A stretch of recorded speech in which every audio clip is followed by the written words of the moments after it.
intuition is a word that has all kinds of mystique around it. Intuition. Somebody has intuition, maybe somebody is a psychic. Well, that could be quite an advanced intuitive person. Maybe somebody is here's a bigger word, clairvoyant.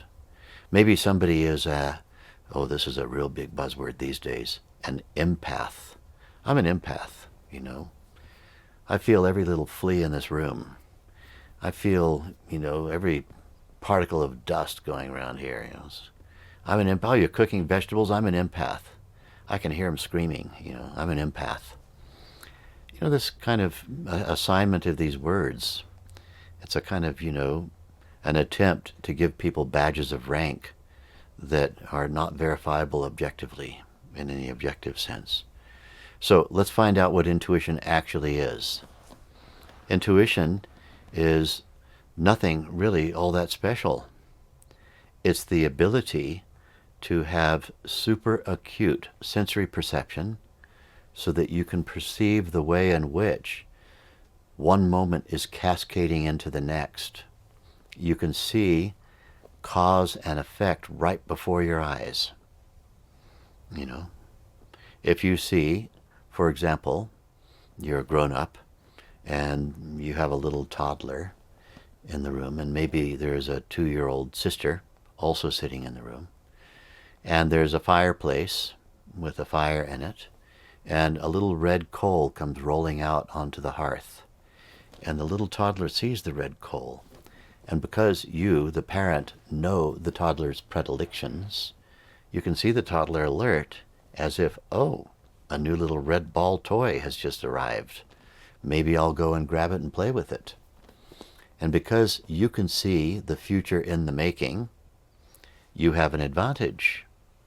You can move in and prevent that future, which is the future of screaming and crying and all kinds of trauma, from occurring. Now, the 2-year-old who's sitting in the room also watching is not too sure what to do. Perhaps she sees the red coal. Perhaps she sees the toddler looking, but the toddler's still 20 feet away. And that, and hasn't yet put 2 and 2 together.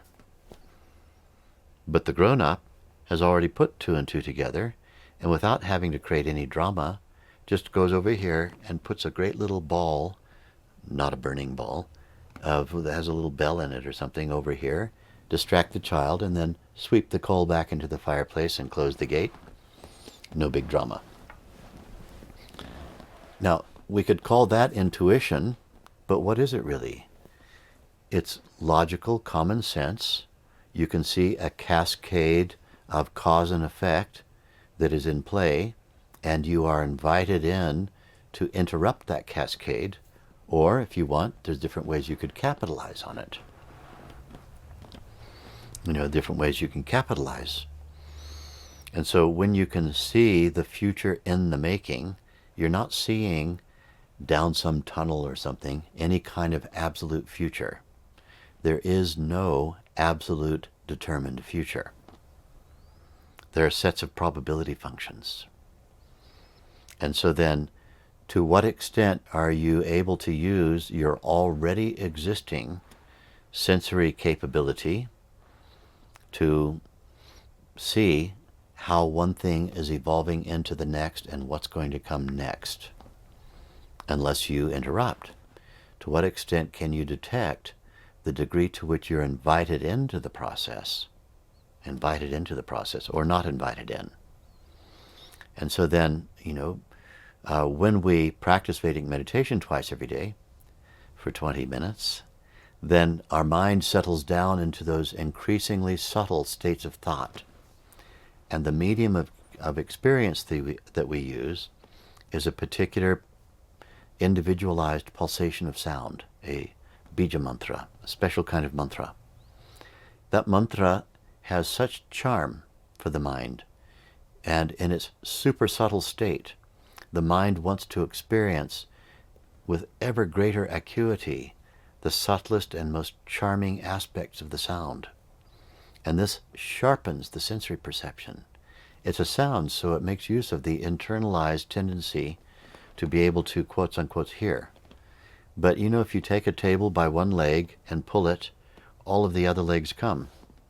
If we begin to sharpen our auditory, sensory acuity to a tremendous degree, all the other senses get dragged along with it because they're all connected.